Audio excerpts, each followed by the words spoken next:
We are welcoming to the show our very special friend, Lisa Ackerman. She is the founder of TACA, the Autism Community in Action, and we need her today. Let me say good morning and welcome, Lisa, and I'm excited to have you here. But let me also just very quickly say that we are live right now on Facebook, YouTube, Twitter, and about a dozen other sites. If you are watching us live and want to be a part of the conversation, please write in, especially on those platforms I just mentioned. We will be able to see your comments in real time. You can also write to us at autism-live.com. And for those of you who don't know, we are also live now on autismnetwork.com. So why are we here? Why is Lisa here? Because there is a new report that has come out from the CDC. And so Lisa, there's no one better, in my opinion, to be here with us to help us to sort through what's happening and what isn't happening and to understand things. So Lisa, good morning.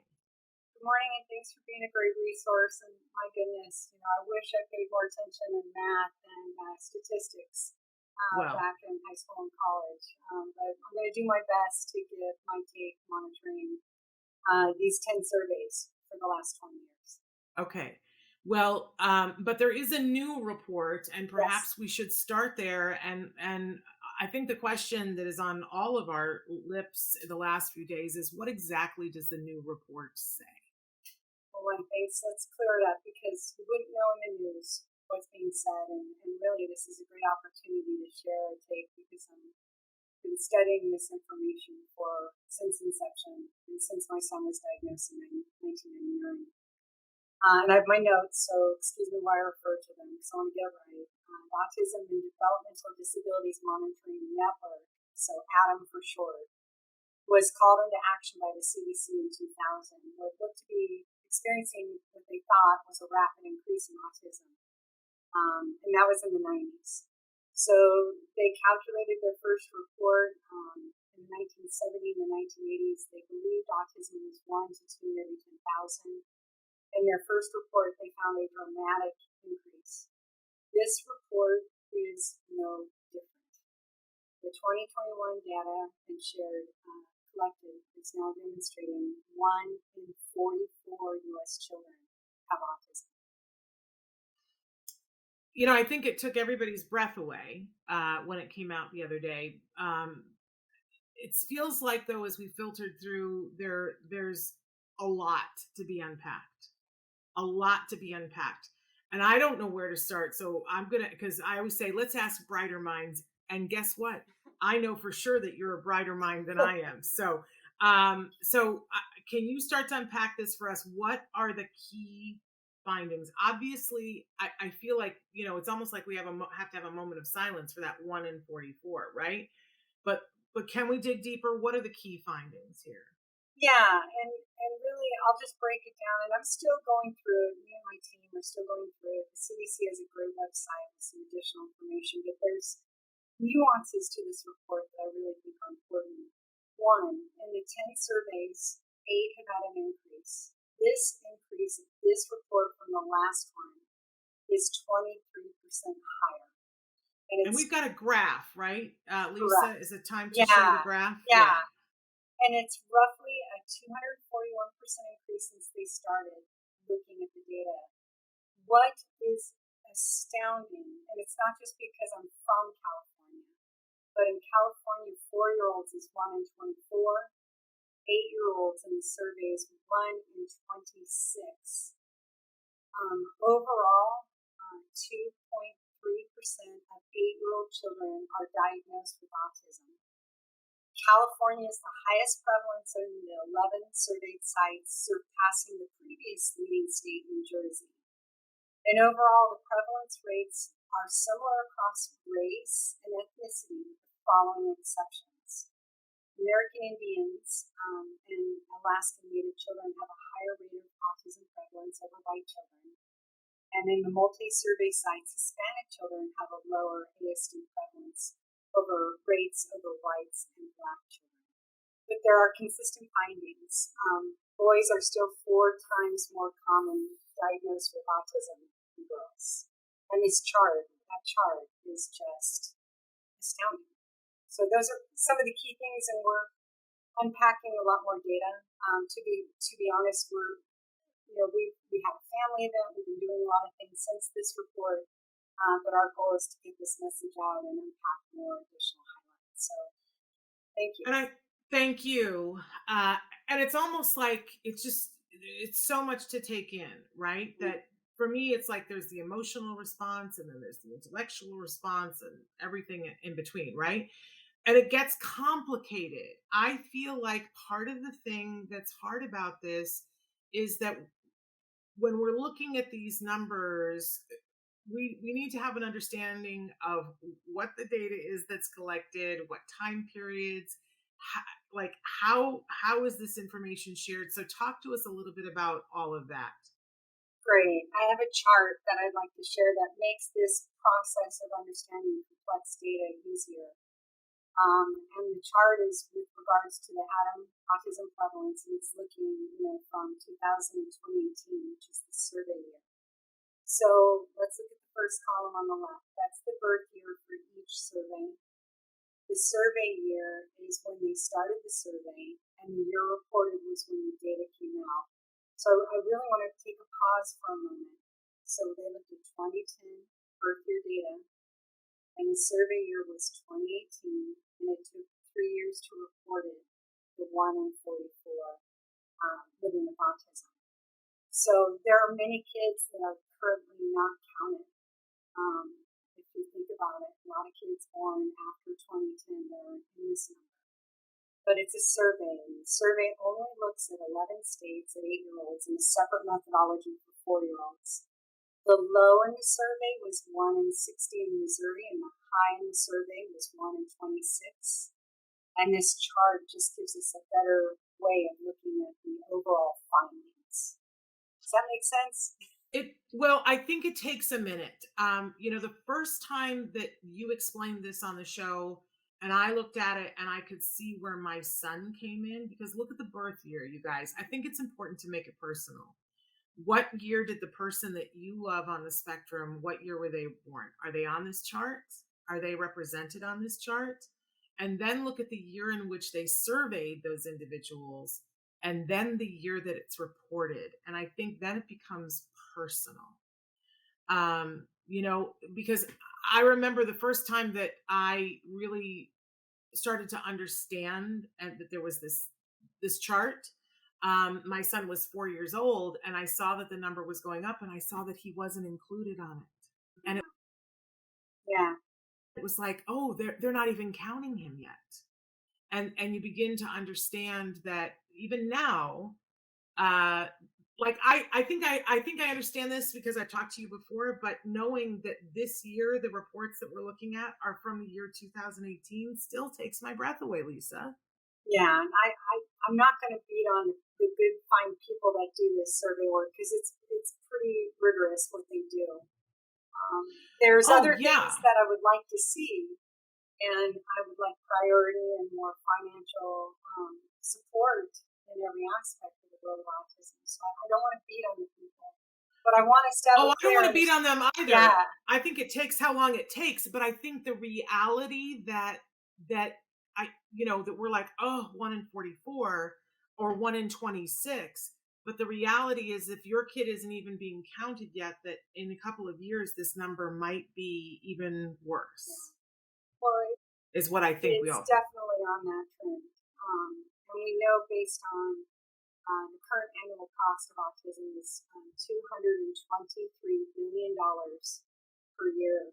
And we're projecting the annual cost to be $589 billion by 2030.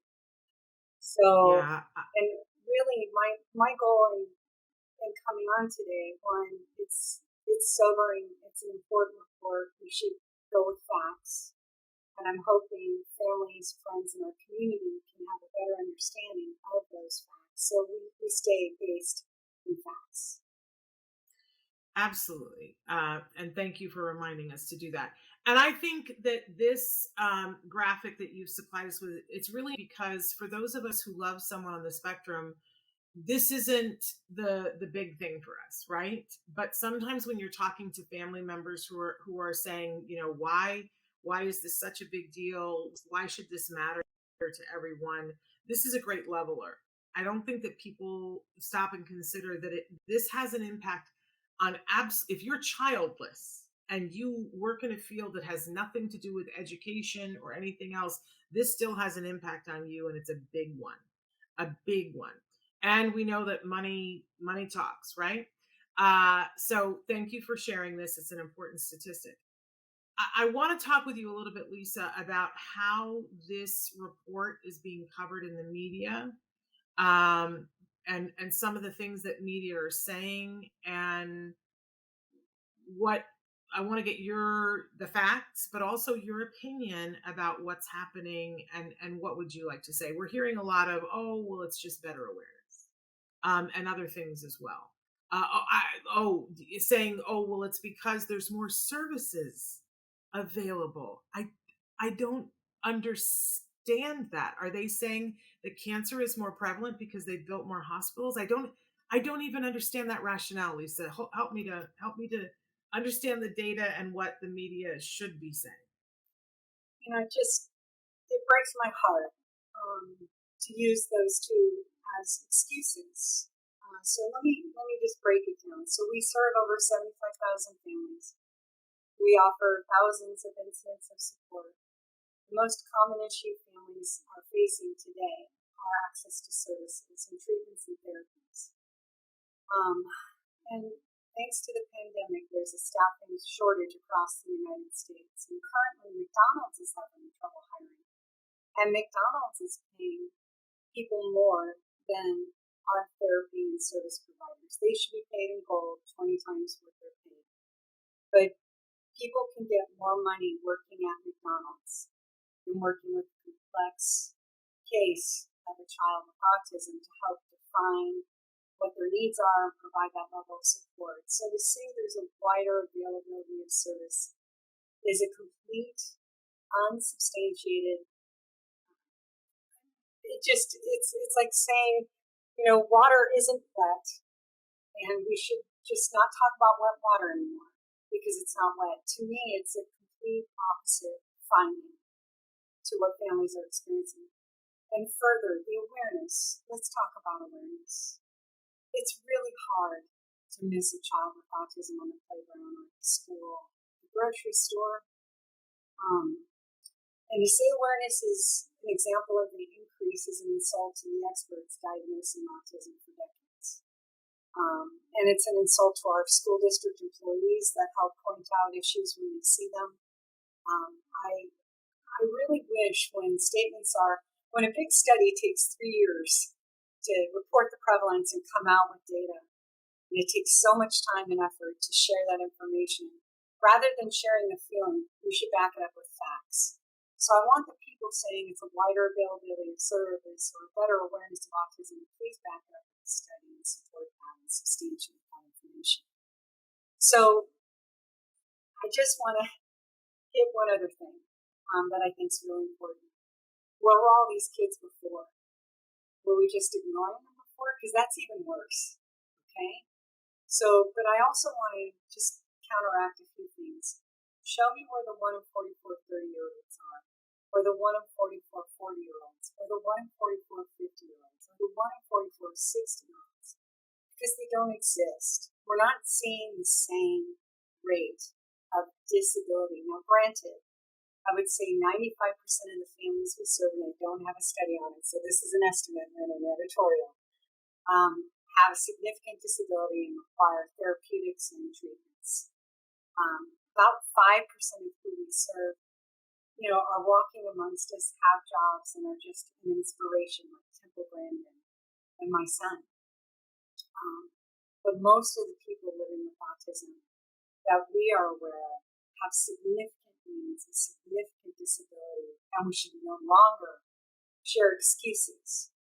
We should share support. So I really, really appreciate you asking that question, because I think there's more to be done here, and there's more respect that we can apply on a very rapidly increasing diagnosis to a disability. There we go. And so, in this world where we have so many resources, and now more than ever, what data do you wish were, and what data would you like to demand be included in the future? I think if you care about a disability, you should care enough to count. We do that across multiple disabilities, and I think a census is in order. And the level of census should be similar to how we do our census every 10 years. What's the severity? What are the needs? What are the ages? We are operating with so many myths, and really what we need and should demand is a full census. And that data is available through health insurance data, school district data, and even homeschool data. But first and foremost, we need to care enough to count.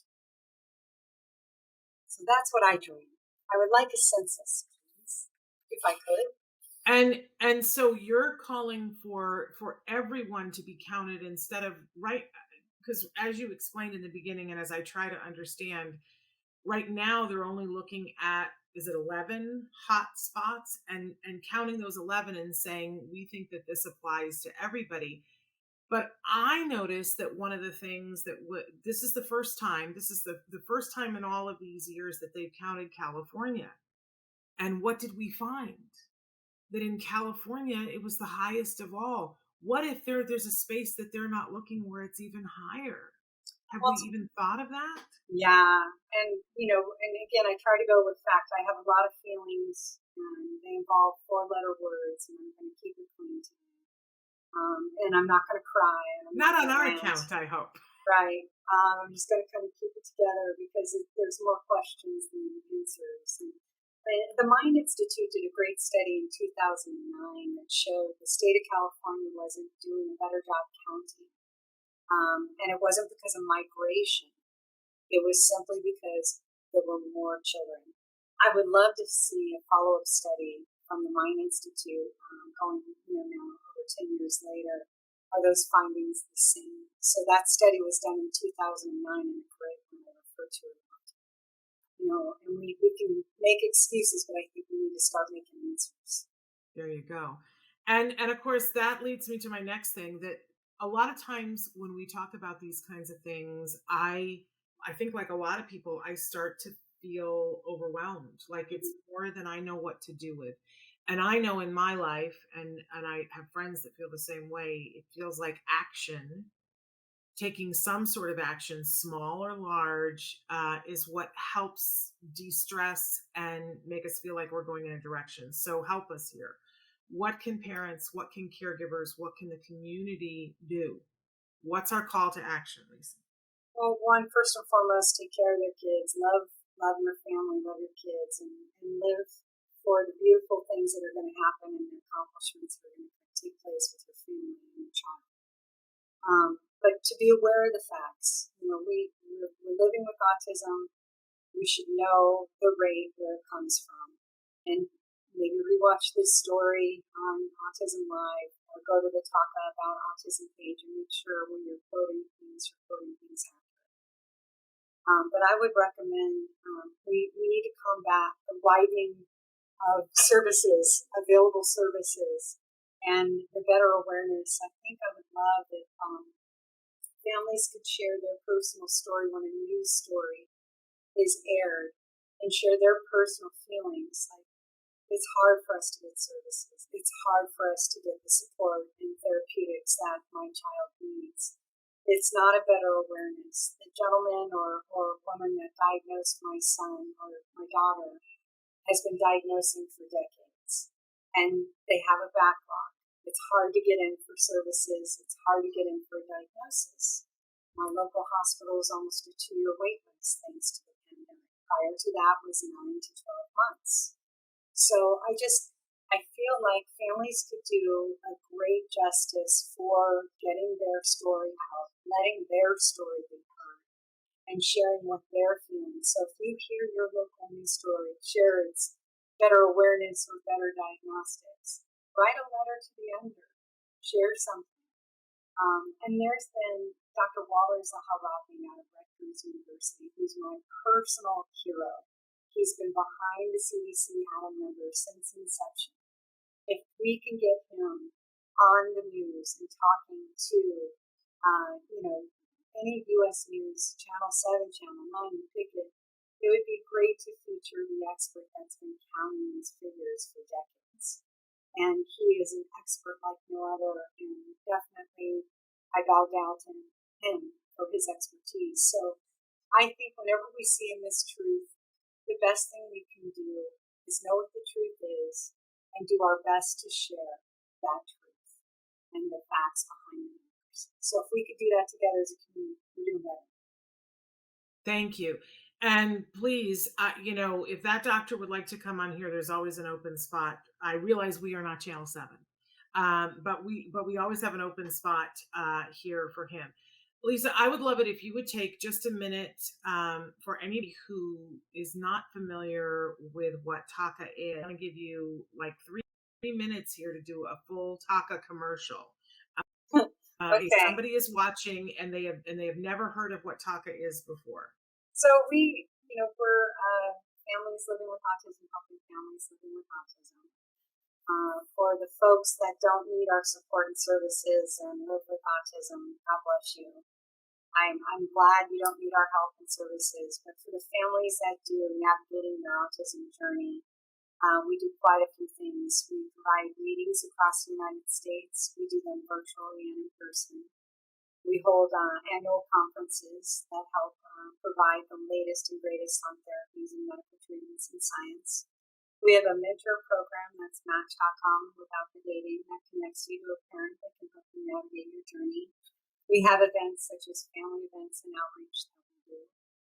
We provide webinars which allow people to do Q&A with the top resources in the community. We have a website that's being accessed by almost 3 million unique visitors annually.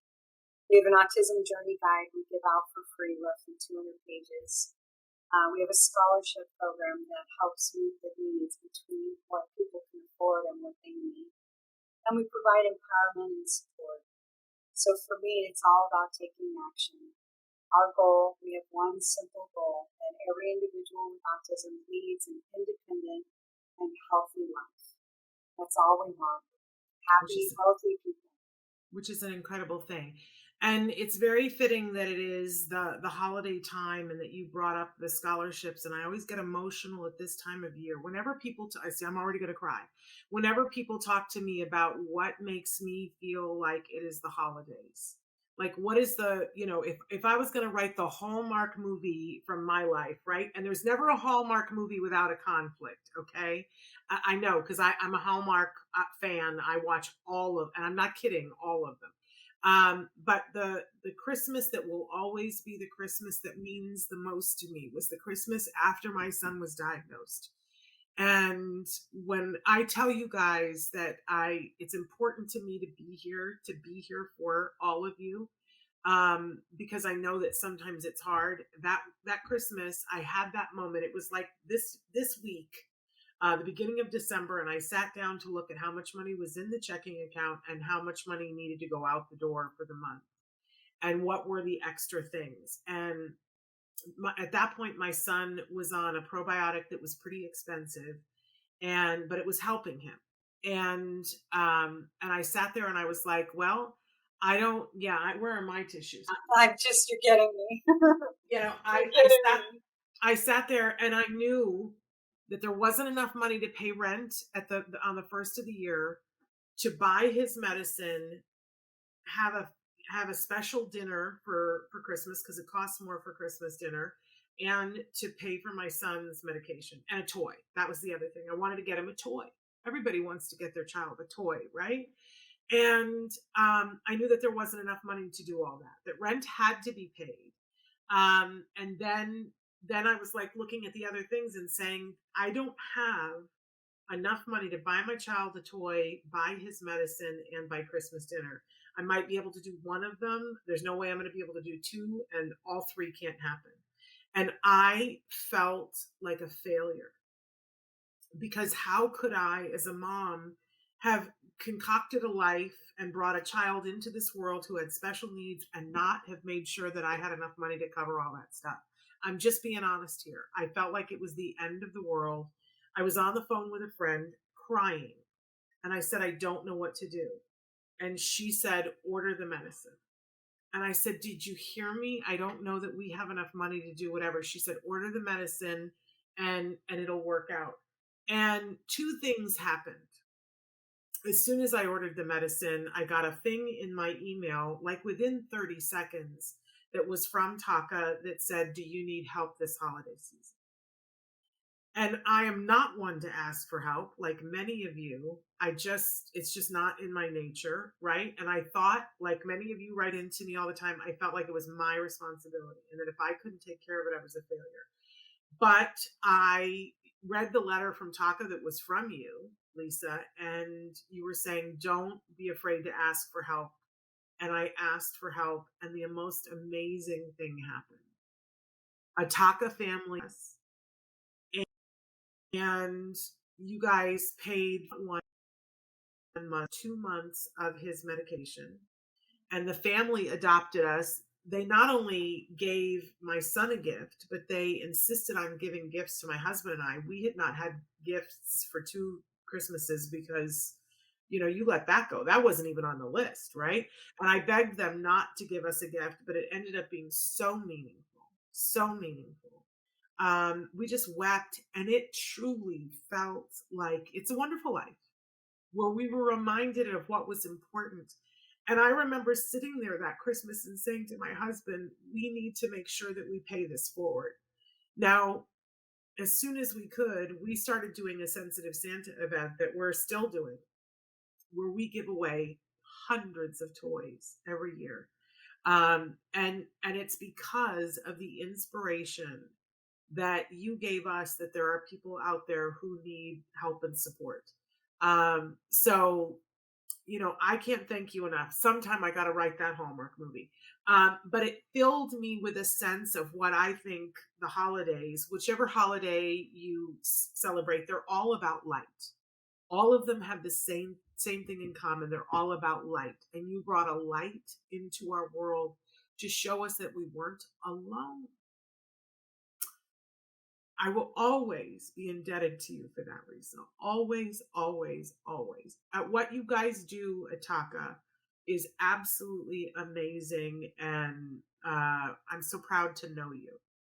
And people are writing in saying, woohoo, yes, TACA, promoting health for our kids, hearts and things. Light for our families. And that is what you have been, Lisa. You have been light for our families. You continue to do that.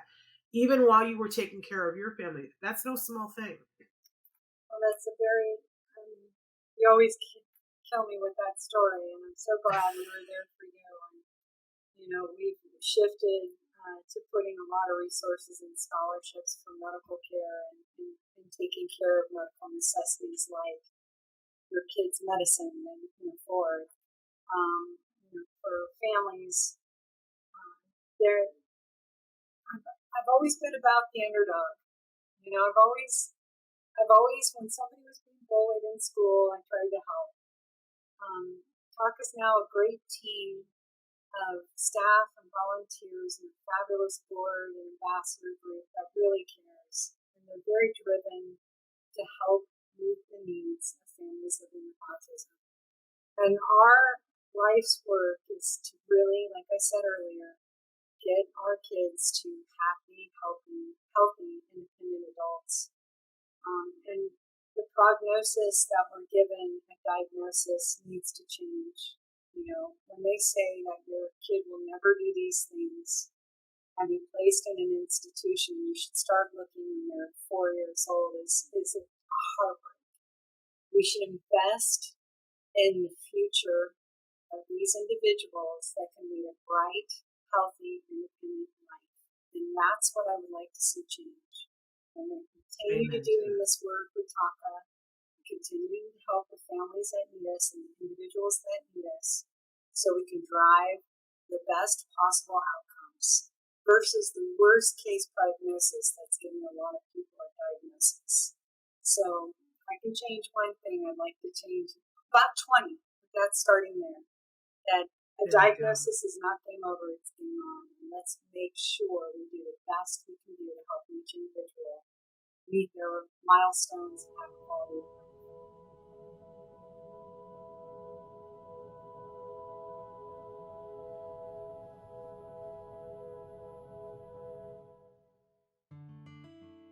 Thanks for watching Autism Live. If you found anything helpful in this video, please give us a like. In fact, make sure that you smash that subscribe button on YouTube and give us a like on Facebook. You can also follow us on Twitter and Instagram for important updates. And please download our free podcast wherever you get your podcasts. See you next time. Until then, give your kiddos a hug from me and one for you too. Bye-bye for now. To subscribe, click here. And if you'd like to check out some more of our videos, click here.